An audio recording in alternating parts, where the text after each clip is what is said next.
A lot of people think of pretzel as a noun, but it's also a verb. So let's pedal to the metal and get to the pretzel.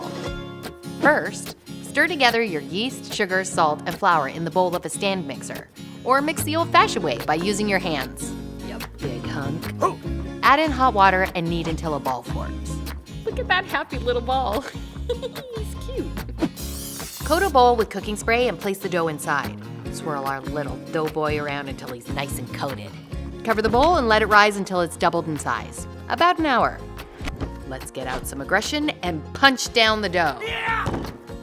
Separate into 4 even pieces. Roll the dough into a 20-inch rope. Fold into a pretzel shape, like so.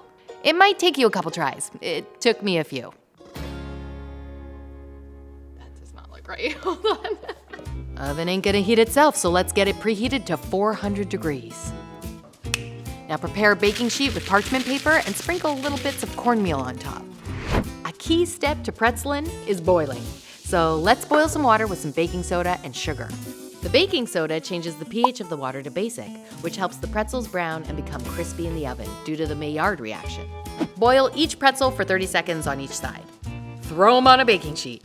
Let's get out the last of our aggression and beat the heck out of some egg whites. Gently brush the top of each pretzel and sprinkle with some kosher salt. Bake until they turn a dark golden brown. It'll be about 12 to 15 minutes. And here's some unnecessary detailed close-up shots. Notice the Maillard reaction at work as our dough becomes brown and creates a crust. Looks like they've finished. Serve with your dip of choice. It could be cheese, mustard, chocolate, whatever floats your boat, baby.